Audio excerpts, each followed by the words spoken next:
Awesome. Real quick, just a couple of quick announcements. Tonight is also our celebration anniversary night. So we get to celebrate milestones of clean time. We have a couple of our own Recovery Church members that celebrated, milestones this month. And it's just an amazing thing. He was talking about come break your addictions and lay them down at the cross. And it's just amazing. And that's why we want to do this, because not everyone gets a chance to find the freedom. There's a lot of people that die from overdose. And that's what I want to make an announcement for this coming Saturday, August 31st at 5 o'clock in Vets Park in Lockport. It's right across from the old hospital. There's an overdose awareness rally, and it would be wonderful if you could all go and support that event.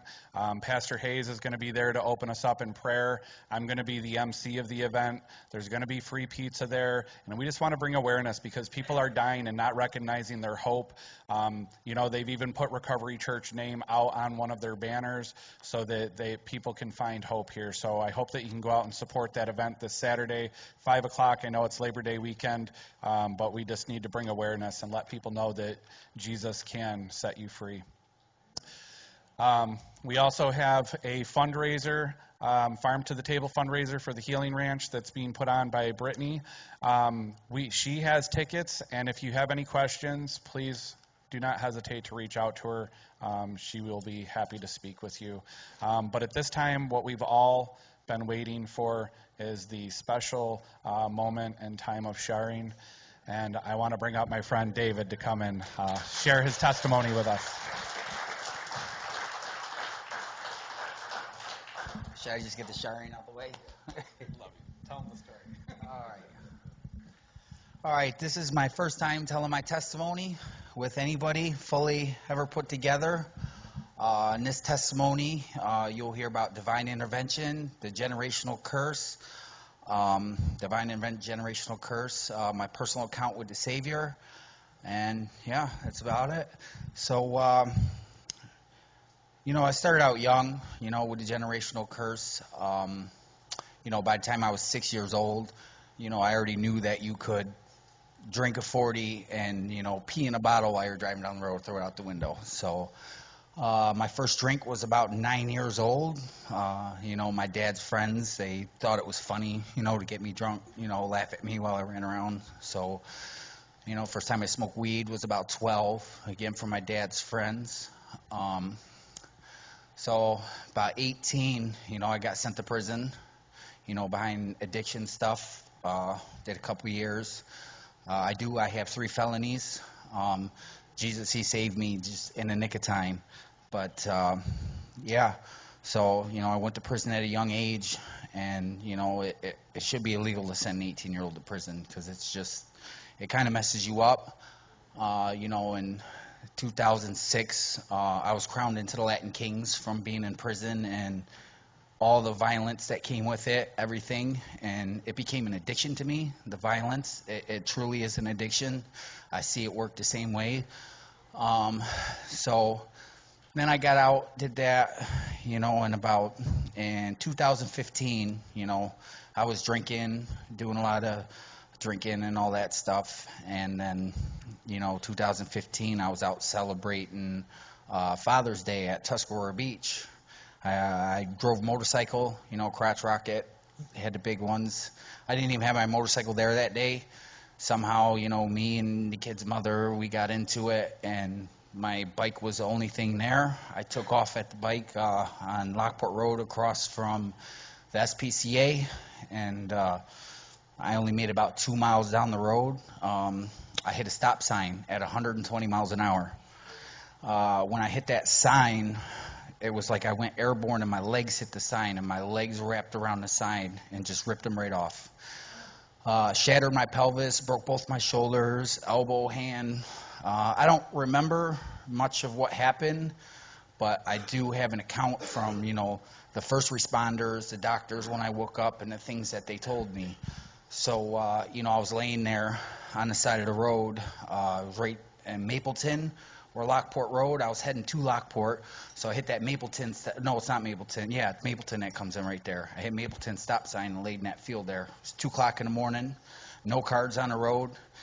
And, I started doing the math, and I started Googling how long does it take to bleed to death with a severed leg. So it says in Google, on average, it'd take about 7 minutes for somebody to bleed to death. And if your femoral artery is cut, then it's like 4 minutes.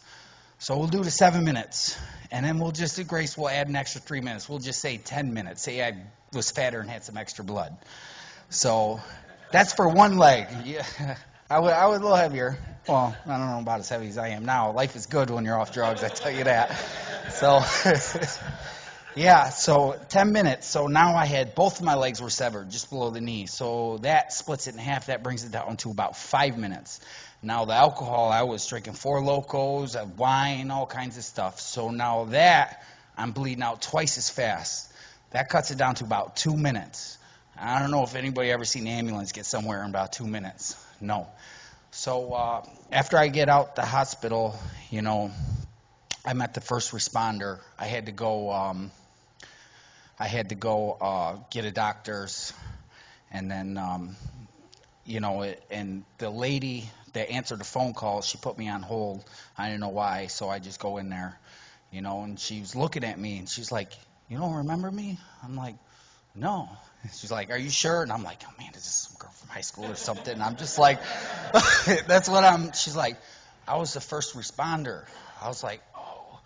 Yeah, and she told me, she's like, they didn't even go get the ambulance. Like her, she went straight there because she heard my legs were severed. And she told me, she was like, "You are a miracle." She told me right there, I had a little scooter.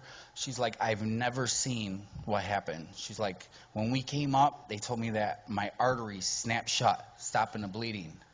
So, and then she says that while they were waiting for Mercy Flight, which took about an hour, she says that she was watching my vitals. She would stay talking with me, try to keep me going. She says I was talking with them. I was responsive. They really couldn't tell what I was saying, but I was responsive. They said they were watching my vitals, and my vitals stayed completely normal. Not like they are right now. They're a little up, but like as if I was sitting talking with one of you, they stayed normal. And she says all that saved my life. So, I woke up out the coma. They put me in a medically induced coma for 2 months. And how they put you in a coma when you need pain is they use fentanyl. So I never did opiates or none of that. I just stuck to other stuff.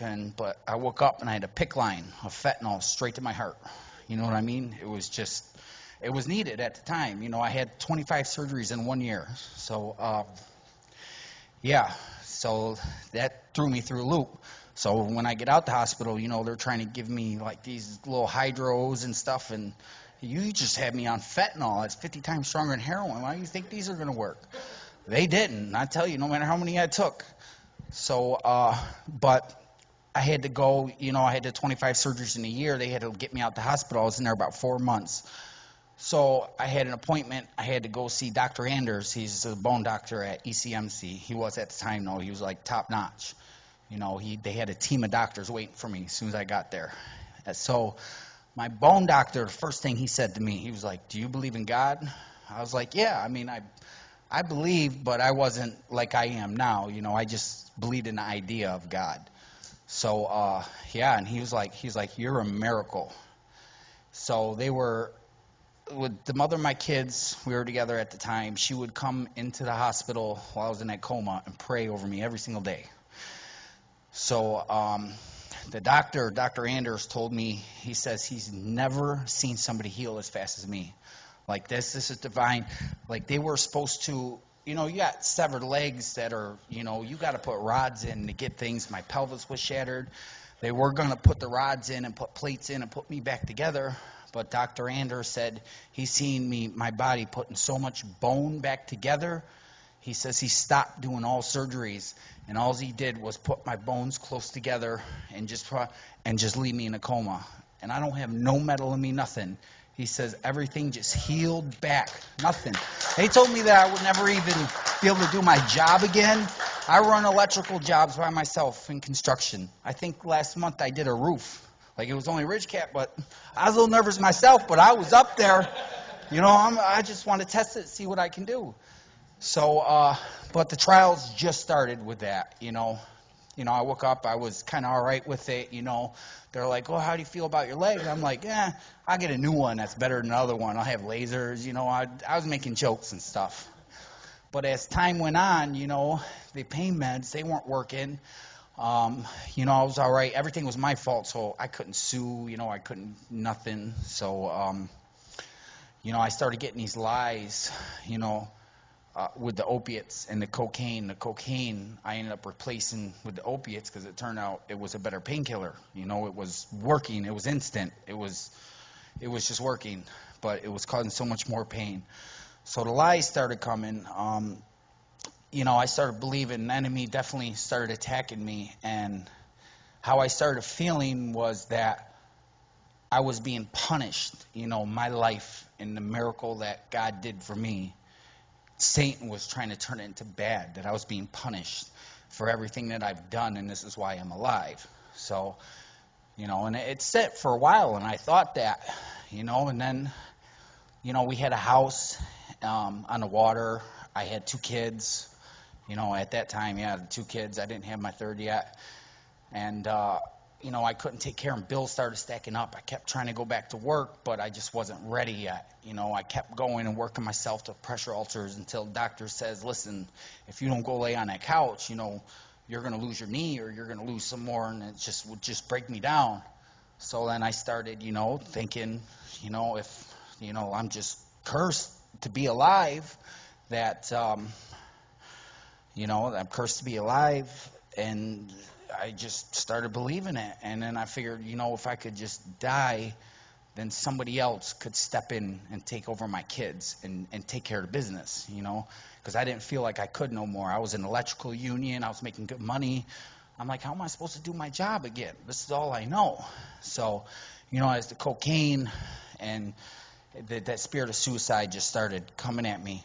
But first, did you see how I wanted to point the generational curse out? That I learned with the drinking and driving. I lost my legs drinking and on a motorcycle. And there's another part to it where I was trying to pass to the 3rd generation.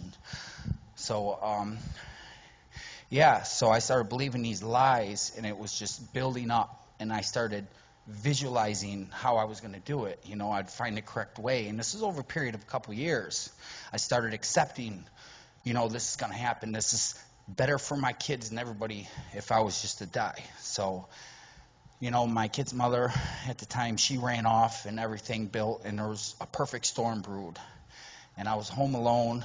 I was fed up. I couldn't deal with addiction, couldn't do nothing, didn't know how to move forward. That there wasn't even a light to be at the end of the tunnel. There wasn't even a tunnel. It was just darkness. So she had left. I was there by myself. And I had a bag of heroin, the fentanyl stuff. And I laid it all out, all of it I had. I laid 3 lines. Each one was twice the size as the one before. And I did the one, and then I did the second one. I said, that one should do it. I wrote a note on the mirror, I remember. I don't remember the exact words I wrote, but I do know it was me trying to push blame onto my kid's mother, trying to make her feel bad. So, and then I did the 3rd one, and that should have did it. There was a chair, and my plan was, just to go fade away. I said, that's just the way to go. It's easy. I get a last high. So I didn't even make it to the chair. Fell face forward, and this is about 1, 2 o'clock in the morning. Nobody's home, no nothing. I'm overdosing on fentanyl. So there's a neighbor. He was probably about 5 houses down. He used to go to the guy across the street. I probably talked to him 10, 15 words tops. There was nothing indicating that somebody was home, nothing. There was no cars in the driveway. It was just me there by myself. I was overdosing on the floor, and this man, he walks into my house at 2 o'clock in the morning. Not even just gets me off the floor. You got to get him, stay him awake if you don't have Narcan or none of that. So that's what he did. And I don't even think this man knew what was going on. To this day, he doesn't even know what he did. He stayed there with me and keeping me up off the floor. But how that man, that's Jesus. That's divine intervention to take a man from 5 houses down the road. I mean, he just walked into my house. Like, you know what I mean? I'm grateful for that, but that's what he did. He just walked into my house, and I'm laying on the floor, and he comes in like, That's Jesus. That is divine intervention, because he had a plan for me, and I was trying to take my own plan and no. He's like, no, come on, son, get off the floor. It's my plan, not your plan. If it was my plan, I'd be burning right now. I was there. I was done. I've never attempted to try to do that, but it was a build, and that was my attempt on it. I was fed up. So, yeah, that happened. And the kid's mother, she don't even know. She might watch this and find out that this happened. Only a couple people know about this, but that one really resonates with me, because even over the accident, because I don't know, they're just different. But I really did not plan to survive that. You know what I mean? I really believed the enemy telling me that was better, that I was being punished for my sins from before, and that it was better for me to leave. And there was another time too, I overdosed. I had went to Horizons. This would have been just before I actually made this attempt on my own life. I had went to Horizon the week before trying to get help. It just didn't work out. But they gave me Narcan and, 2 little packs, and I just took it, put it somewhere. So I was up for like 3 days, and then me and my kid's mother, we sat down on a seat, and we just leaned up against each other, and it was just, we passed out. But I was doing opiates, and I started overdosing, and we both fell asleep, Something woke her up, and she just woke up. I don't know if you've been up for 3 days and you fall asleep, you just don't wake up 10, 15 minutes later. You wake up more like 48 hours later, if that. You get lucky. So something woke her up. She got up. She says, I was as white as this paper right here. She couldn't feel no heartbeat. She thought I was dead. She heard the stories. But what she did was she went and found that pack of Narcan that I got the week before, and she sprayed it in my nose. Even though she sprayed and she ran off, she was crying. It saved me. It woke me up. A couple minutes later, I started coughing. She come running up, and I didn't even know what was going on. She's crying and crying, and I'm like, what are you crying about? Like, I didn't even know how much time, nothing. It was just like, I just leaned back and woke up, and my life was saved, But I do remember being mad at her, too. And, I said, why? Why did you do that? I said, my time was over. My suffering was over. Why did you save me? And I think it was about 2 weeks later when I did what I did. So, the cocaine, it took everything. I lost my kids, they're at my mother's. I lost everything, the house on the water. I could not stop. I just could not. No matter how much, maybe a little bit, something would just draw me back in. And, it just kept going. And then it was 2019, we were driving. I got pulled over. This would have been my third felony. I got pulled over. I had an ounce of cocaine on me. I was driving messed up. I wasn't like dry. I was messed up. I didn't sleep, none of that. And I had 2 of my kids in the car. And when I got pulled over, they knew who I was, and they just opened the door and just ripped me right out. I had it right in my pocket. I had it right in my pocket. In the back, I had spoons where I was cooking the cocaine, and they were sitting there drying, and that was just my life. I just had to keep going. My grandfather passed away at this time, and he left me $75,000. It was gone in like 2 months. 2 months, most of it in drugs, maybe 10, 15 grand. It didn't go to that, but the rest, drugs. And I knew it was going to happen, and I tried to take steps forward to stop it, and it was just meant to be. It's just so. When I remember being in the back of the cop car, and I thanked the sheriff. That's how broken I was at the time. I was like, thank you. I said, you saved my life. He says, you don't even know it. And he was kind of looking at me funny. I'm like, you seen that cocaine? Like, how much? Like, I don't even know how I'm still alive. So, I go to jail. I get out the next day. The drug task force, they were all over me and the stuff I had. And I just, leave me alone. Like, I just need to get sober. I said, no, your guys' trap. I'm not. I just need to get sober. So I started trying to get sober, so sick of it.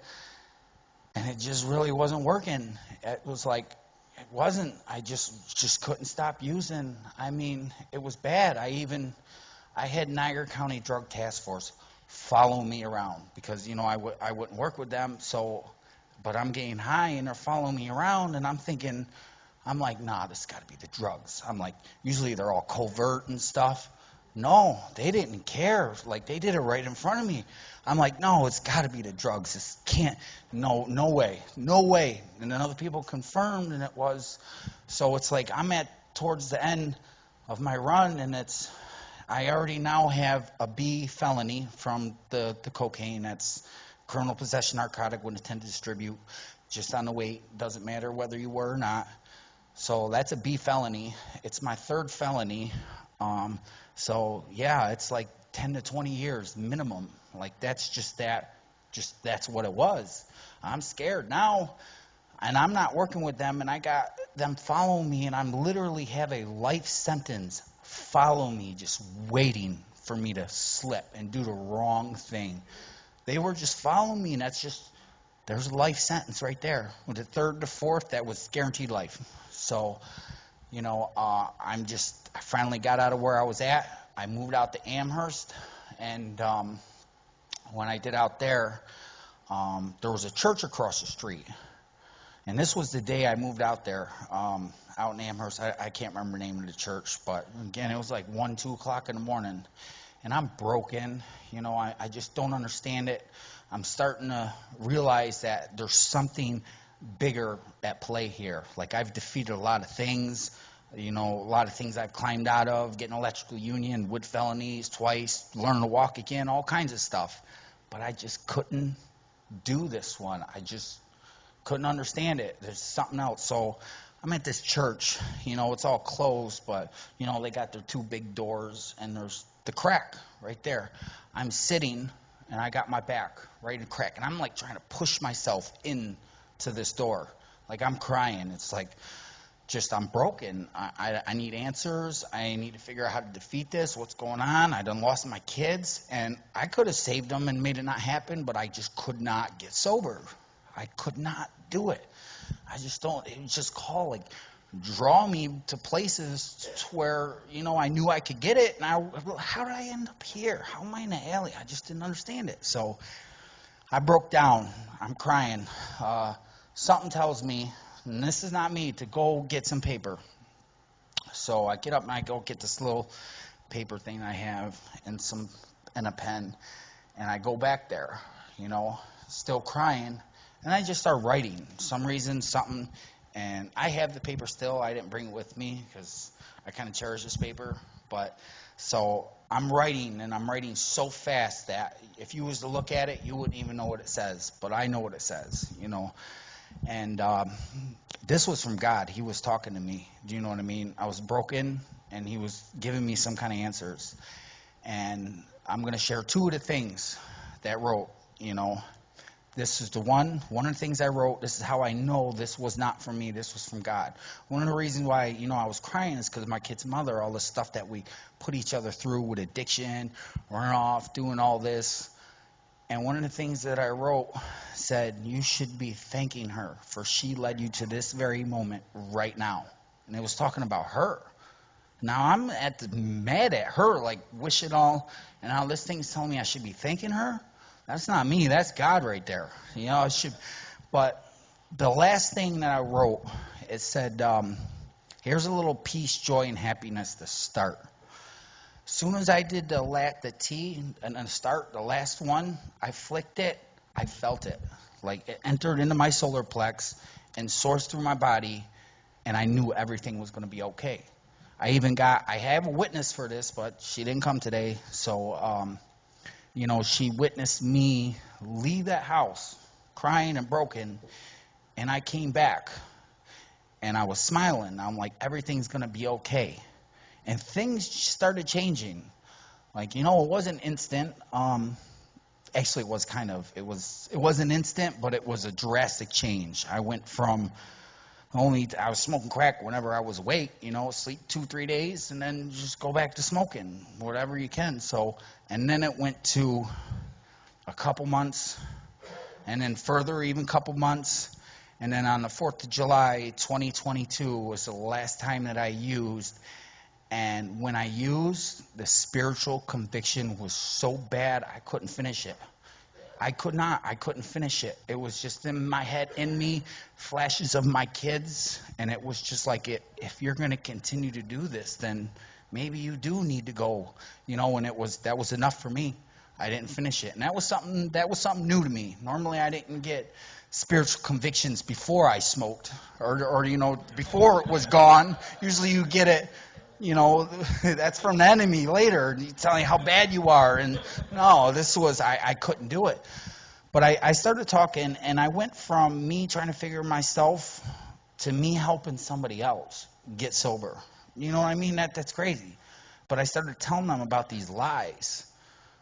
And this was new to me. I said, you're being lied to. But I really didn't know what I was talking about until I still had to answer for that criminal possession of narcotic. So you just still had to. Jesus, it was part of it. So, I was supposed to get, 10 to 20.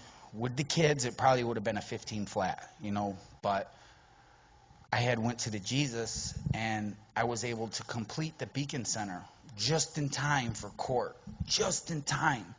And the counselors came forward, and they said good letters. And then, there's something, my lawyer says, hey, I want you to write a letter to the DA.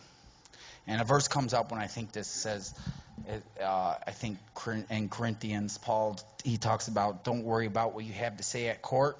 I said, the Spirit will give you the words that you need. So I write this letter. It's like an 8-page letter. And, they get it. And I go to court for, they're trying to take a trial. I'm not trying to take, So anyways, I take it, I give it to the court. I go to the courts, and they said the letter moved them.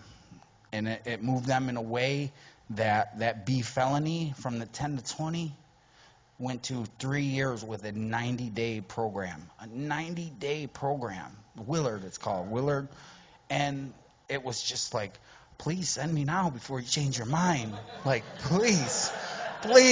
Like, I don't, or I mess it up because they, and they let me go for 4 months on the streets, and they wanted to see what I was going to do, because most people, they'll take the plea and then they'll go out and they'll quit the Beacon Center or whatever they're doing, and they'll go using. Well, that wasn't the case this time with me. No, I was clean the whole time, and I didn't go. They were waiting for me, and that didn't happen. And I got the 90 days. I ended up having to do 9 months altogether to get in the program and everything. But when the real changes really started happening was when I started reading that Bible. I remember being at Elmira Correctional Facility. I got this Bible. And it's crazy because the Bible I had was given to me 7 years earlier. It was a Bible given to me when I woke up out the coma. It was signed. It was there for me. But I wasn't ready. I wasn't broken yet. Because God wants you broken. Just like when I was writing that stuff. Hey, Rob, can you pull up that verse, the Corinthians? I think it's 12:9. Oh yeah. Okay, so yeah. So, when I try to think about my encounter with the Savior, and I try to think, I've analyzed it over and over, and this was the Savior. That's the only explanation. And I was so broken, I was in my weakness. And it says here, Paul, he's asking the messenger of Satan to be taken from him. And he says, my grace is sufficient for you. And he says, for my strength is made perfect in weakness. In NLT it says, my powers work best in weakness. And that's where I was at. I was inside my weakness. I came to Christ before, but it was usually in Niagara County Jail. They're up there, and I'm taking. Now my heart wasn't there. I'm like, oh man, I'm in trouble again. This is like 10th time I've been in here. It was just get out of trouble. This time though, there was something different. I finally knew that I needed Him to get over this hump, because I couldn't defeat it on my own. There's something bigger at play here. And that's what I think happened that day. That's what happened. I was in my weakness, and it made His power perfect. And I could feel it. I was so sad, so broken, so empty inside that I could feel when it entered me and taken away. And everything's been different since then. I mean, the people I got around me now that never thought. I mean, they'd be like, no, you got to go, man. The ruckus you're bringing, and it, yeah. So, yeah, that was my encounter with the Savior. And, the Bible. Yeah, so I started reading the Bible, and things started making sense to me. It actually made sense of the addiction, the things it was telling me. And things started changing. I started believing it, and strongholds are coming down. And, things were happening. Like, I would be reading verses, and I would have to stop reading because I was getting visuals of things. I was getting visuals of things just like this, of things that I need to say about addiction. I got all these writings about addiction and things that I experienced. I'm getting there. It's one step at his pace, and just everything's been new. My thinking's different. I analyze things different. I use the Bible and verses to analyze what I'm going to do next, to make sure that it's not something else. And I don't, because this is life and death for me. I know it is for a lot, but it's in so many different ways for me. 3 felonies, even I get in trouble, that's all I got to do is just be high and just punch somebody and they decide they want to go to the hospital. Well, that's a D-violent felony, and that can put me away for life. So it's like I have to analyze everything. But it's like I'm okay, though, because I know Christ is in me, and I know he brings these verses up when things are happening, because I just kept getting stuck into it, and a verse comes up, and then I know, I'm like, okay, no, I need to do it like this. This is what Christ said. Be Christ-like. Yeah, but that's about what I got for my testimony for now. So, thank you.